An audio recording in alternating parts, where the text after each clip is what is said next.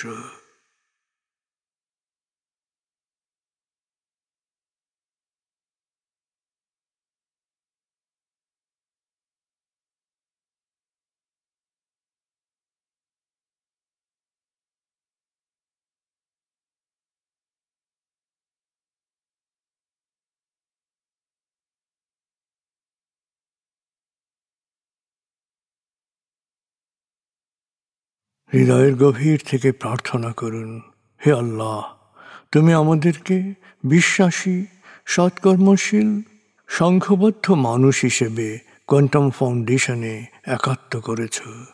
হে আল্লাহ, quantum ফাউন্ডেশনকে এ যুগের আলোকবর্তিকা হিসেবে, সহস্রাব্দের বাতিঘর হিসেবে কবুল করো। কোয়ান্টাম ঘরে ঘরে, মেডিটেশন ঘরে ঘরে, এ অনুরণন সার্থক করো।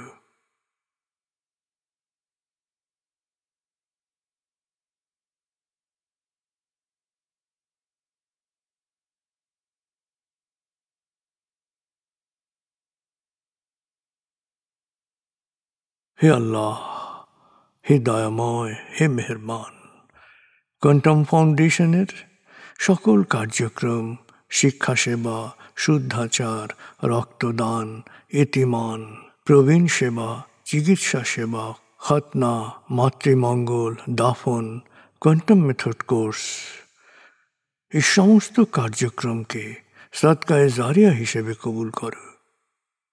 এই কার্যক্রমে যারা সেবা দিয়েছেন তাদের সবার জীবনকে বরকতময়, প্রশান্তিময় করে দাও।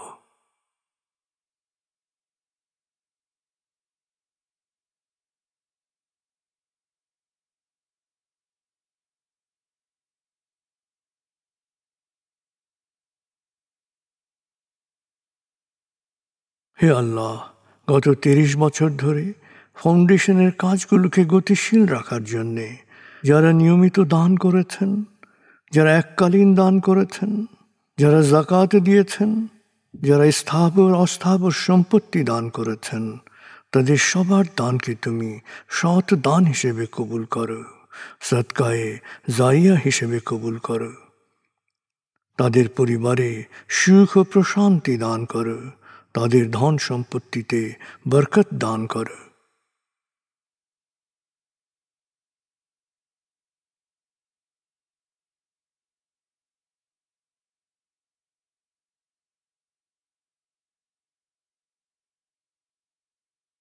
এবার দেশের জন্য দোয়া করুন, হে আল্লাহ, দেশের প্রতিটি মানুষ যেন প্রজ্ঞাপূর্ণ সিদ্ধান্ত নিয়ে নিজের কাজ সবচেয়ে ভালোভাবে করতে পারে, সবাইকে সে তৌফিক দাও।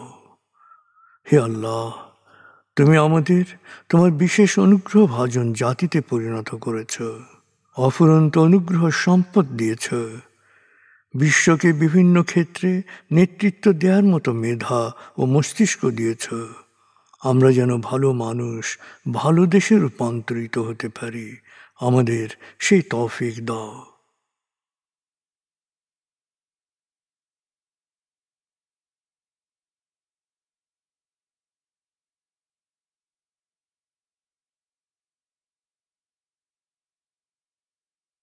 ভালো মানুষ, ভালো দেশ, স্বর্গভূমি বাংলাদেশ।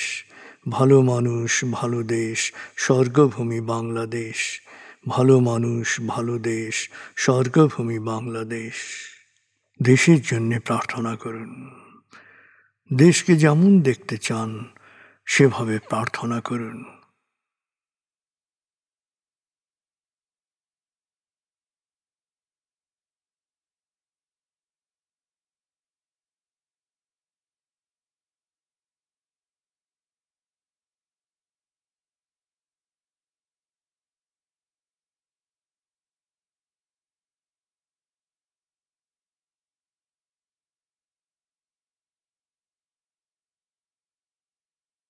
হে আল্লাহ,